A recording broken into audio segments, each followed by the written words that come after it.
दोस्तों WWE में establish होना सिर्फ आपकी रेसलिंग एबिलिटी और पर्सनैलिटी पर ही निर्भर नहीं करता। यहाँ पर आपको एक अच्छे लक की भी ज़रूरत होती है जिसकी वजह से आप अपने करियर को आगे ले जा सकते हैं।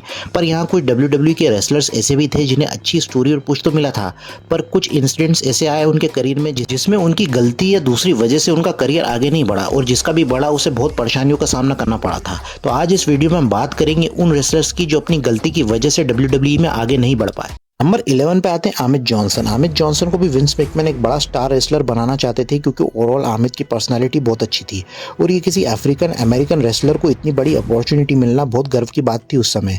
पर आमिर इस अपॉर्चुनिटी को कैपिटलाइज नहीं कर पाए थे और उनका बैक स्टेज रिलेशन दूसरे फेलो रेसलर्स के साथ अच्छा नहीं रहा था। उन्हें रिंग में अनसेफ बताया गया था, जहाँ पर ट्रिपल एच ने उनसे रेसल करने से मना कर दिया था क्योंकि रिंग में बहुत ही केयरलेस थे और इंजरी प्रोन थे। रॉन सिमंस, डीलो ब्राउन और मार्क हेनरी के साथ भी उनकी लड़ाई हो चुकी थी जो खुद भी ब्लैक रेसलर थे।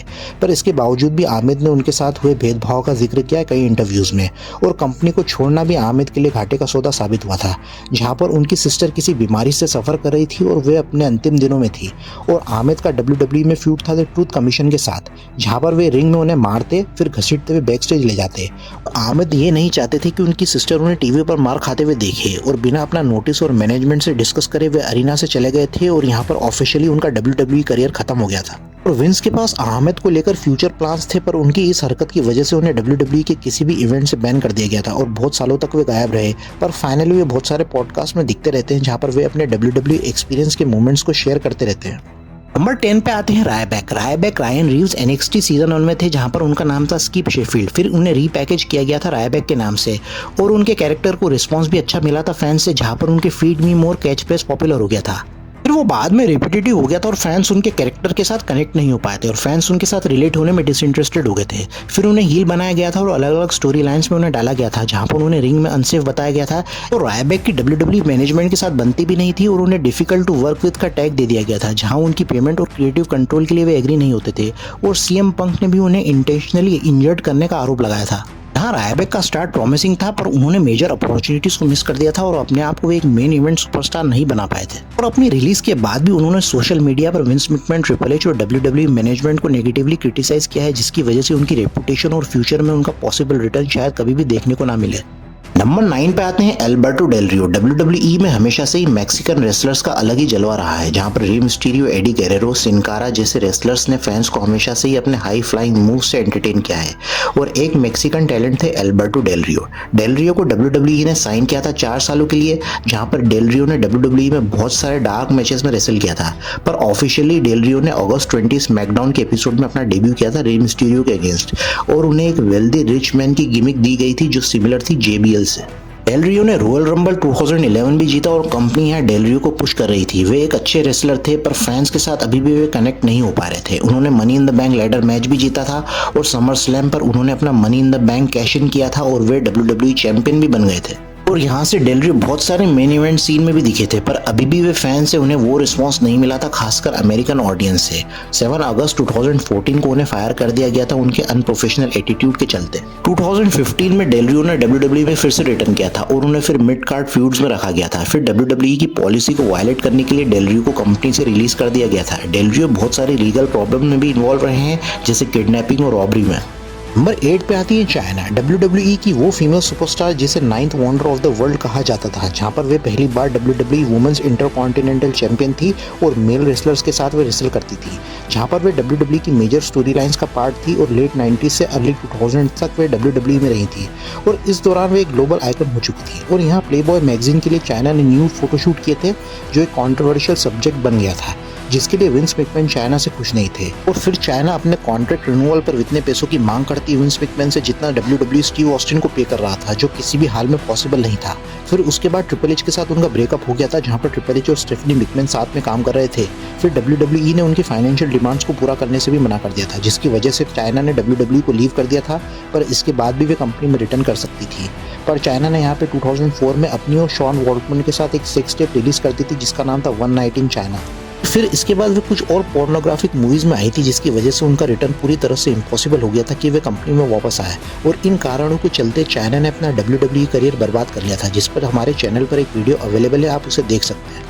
नंबर 7 पे आते हैं एंजो अमोरे। एंजो अमोरे और बिग केस की टीम थी जिन्होंने एनएक्सटी के बाद रॉ पर अपना डेब्यू किया था, जहां पर इनकी जोड़ी को देखकर चाचा चौधरी और साबू की याद आ जाती है। वे फिर बहुत सारे टैग मैचेस में दिखे थे और क्राउड से भी उन्हें अच्छा रिएक्शन मिला था और वे फैन फेवरेट थे। फिर रेसलमेनिया 33 के बाद उनकी जोड़ी टूट गई थी, जहां पर बिग केस हील हो गए थे। फिर एंजो क्रूशरवेट डिवीजन में कम्पीट करने लगे थे और वे क्रूशरवेट चैंपियन भी बने थे। फिर उनके लिए सब कुछ अच्छा जा रहा था, पर 2018 को ऐसी न्यूज आई थी कि एंजो को उसके बाद सस्पेंड ही कर दिया गया था। एंजो अमोरे पर सेक्सुअल एलिगेशन लगाए गए थे, जहां पर जनवरी 18, 2018 को एक महिला ने एंजो पर रेप करने का आरोप लगाया था होटल में। एंजो ने इसके लिए WWE को इन्फॉर्म नहीं किया था कि उनकी पुलिस इन्वेस्टिगेशन चल रही है और उनको इसके लिए फायर कर दिया गया था, क्योंकि उन्होंने इस इंसिडेंट को WWE से डिस्क्लोज नहीं किया था और ये इंसिडेंट भी रॉ की 25th एनिवर्सरी के समय हुआ था। एंजो अपना टाइटल सेड्रिक अलेक्जेंडर के खिलाफ डिफेंड करने वाले थे रॉयल रंबल में, पर उससे पहले ही उन्हें कंपनी से बाहर का रास्ता दिखा दिया गया था। फिर वे सर्वाइवर सीरीज 2018 में अटेंडेंस में भी थे, पर उन्हें सिक्योरिटी ने बाहर कर दिया गया था और वे इसके बाद WWE के किसी भी फ्यूचर इवेंट से बैंड हैं।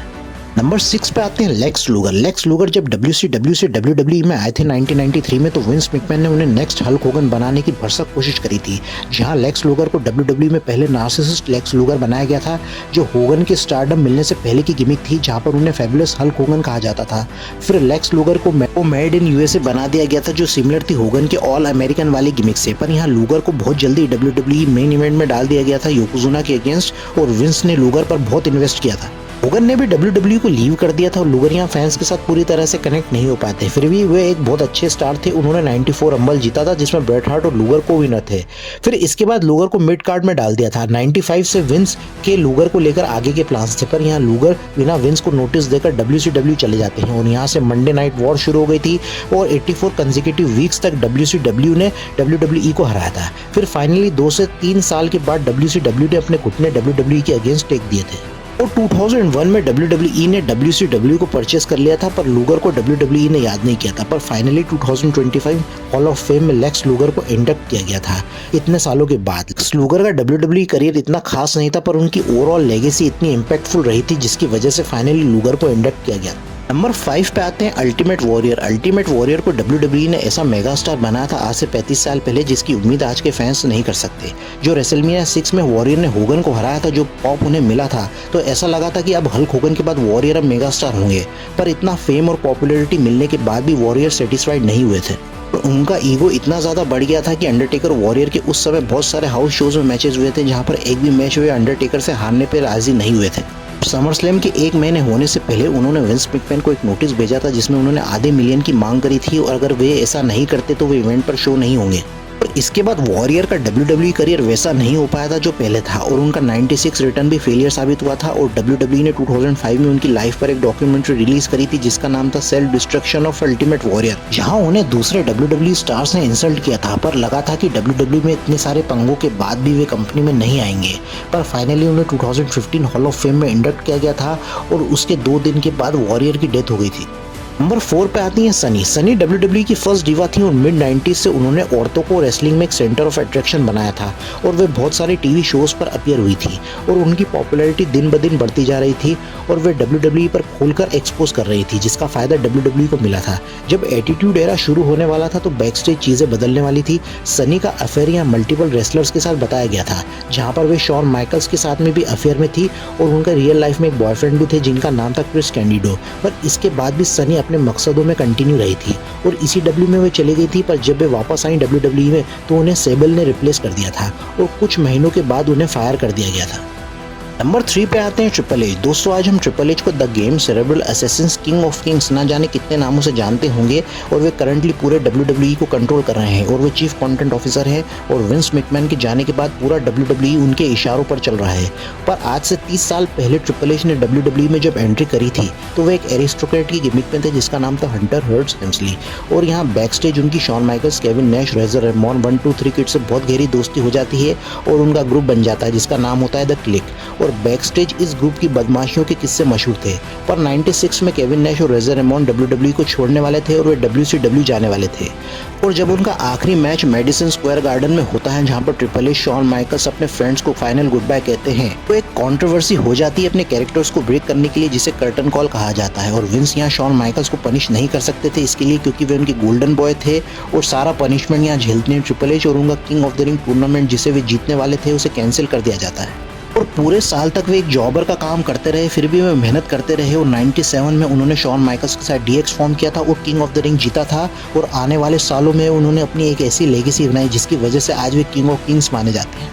नंबर 2 पे आते हैं डेनियल प्यूडर। डेनियल प्यूडर का WWE में आने से पहले एमएमए बैकग्राउंड था और वे टफ इनफ के कास्ट मेंबर्स में से एक थे, जहां पर स्मैकडाउन के एक सेगमेंट होता है जहां कर्ट एंगल टफ इनफ के कंटेस्टेंट्स को चैलेंज करते हैं और डेनियल कर्ट एंगल के साथ रिंग में आ जाते हैं और ये अनस्क्रिप्टेड हो गया था। कर्ट एंगल रियलिटी में किसी को भी डिस्ट्रॉय कर सकते हैं, पर यहाँ डेनियल ने कर्ट एंगल को ग्रिप होल्ड में जकड़ लिया था जिसे एंगल छुड़ा नहीं पाए थे, पर एंगल को भी इसका अंदाजा नहीं था और ये उनकी भारी बेइज्जती थी टीवी पर। और WWE इसके लिए डेनियल को फायर कर सकती थी, पर उन्हें टफ इनफ कॉम्पिटिशन जितवाया गया था। रॉयल रंबल 2005 में उन्होंने एंट्री करी थी, तो वहां डेनियल के ऊपर एक एक करके दूसरे रेसलर्स ने उन्हें इतना मारा था कि वे रिलीज ही हो गए थे। और नंबर 1 पे आते हैं Rob Van Dam. Rob Van Dam WWE के one of the most gifted athletes में से एक है और वे WWE में ऐसे स्टार थे जिन्हें क्राउड से जो रिएक्शन मिलता था वो आउटस्टैंडिंग रहता था, जिसकी कोई सीमा नहीं थी। RVD ECW के लेजेंड थे और WWE में आने के बाद उन्होंने यहाँ के बड़े स्टार्स के साथ बहुत शानदार मैचेस दिए थे और मिड 2000s में WWE ने ECW को रीलॉन्च किया था और RVD ECW के मेजर अट्रैक्शन थे। ECW pay per view one night stand में उन्होंने जॉन सीना को हराया था और वे WWE चैंपियन बन गए थे और वे साथ में ECW चैंपियन भी थे। पर इसके एक रात बाद RVD अपनी गाड़ी में जा रहे थे जहां उनके बेस्ट फ्रेंड साबू भी उनके साथ थे और पुलिस ने उन्हें अरेस्ट कर लिया था और RVD के पास से marijuana मिली थी जो इलीगल थी। WWE ने इसके लिए RVD के फ्यूचर प्लान्स को रद्द कर दिया था और RVD अपनी WWE चैंपियनशिप एज से हार जाते हैं, फिर ECW चैंपियनशिप बिग शो से हार जाते हैं, जिसे पनिशमेंट के तौर पर बहुत जल्दी RVD से छीन लिया गया था और फिर 30 दिन के लिए उन्हें सस्पेंड कर दिया गया था और 2007 में उन्होंने WWE को लीव कर दिया था। फिर इसके बाद भी वे WWE में कई बार रिटर्न होते रहे हैं, पर उन्हें वापस वैसी पॉपुलैरिटी नहीं मिली थी जो उन्हें रूथलेस एग्रेशन एरा के शुरुआती दिनों में मिला करती थी।